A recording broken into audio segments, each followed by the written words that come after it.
Today we're going to be doing our recap for the J'Den Cox versus Hayden Zilmer event that just went down yesterday.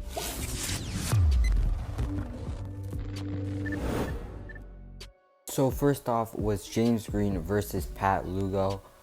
Pretty good match. Both these guys who wrestled at the 8-man.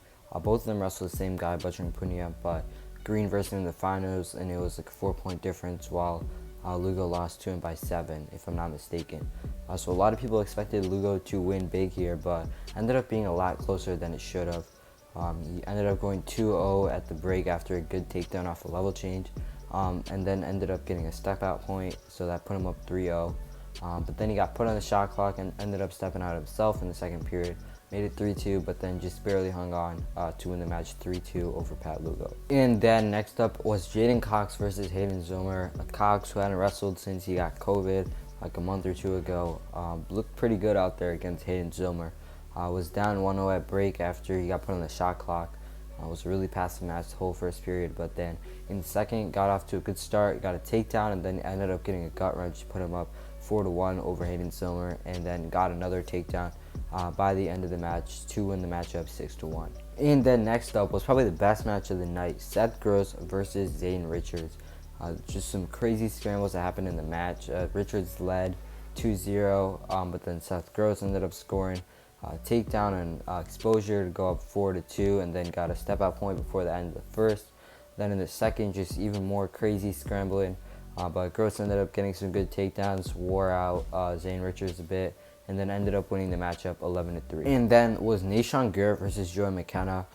Garrett was moving up a bit of weight, ended up scoring a takedown, go up 2-0, but then McKenna ended up getting a takedown of his own, and I think got a leg lace to put him up 4-2 at break.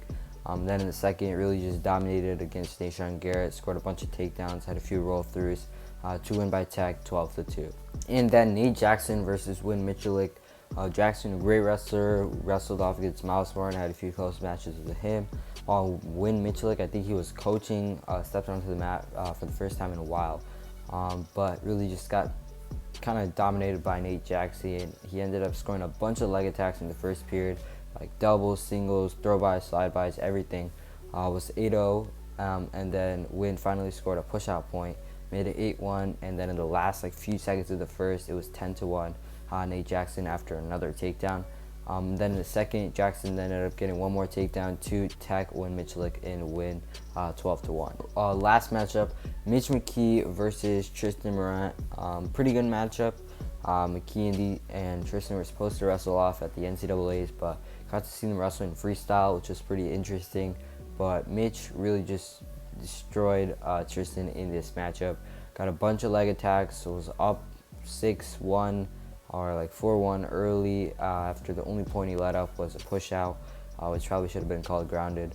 But pretty good matchup, and then Tristan just kept on getting taken down, and then ended up getting gut wrenched 2 times and ended up being a tech for Mitch McKee 12-1. But yeah, it's gonna wrap up our video talking about the recap and the results of J'Den Cox versus Hayden Zilmer kind of event. If you guys enjoyed, make sure to leave a like, comment down below, and so for more wrestling content like this.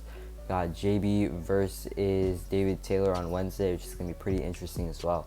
So yeah, peace.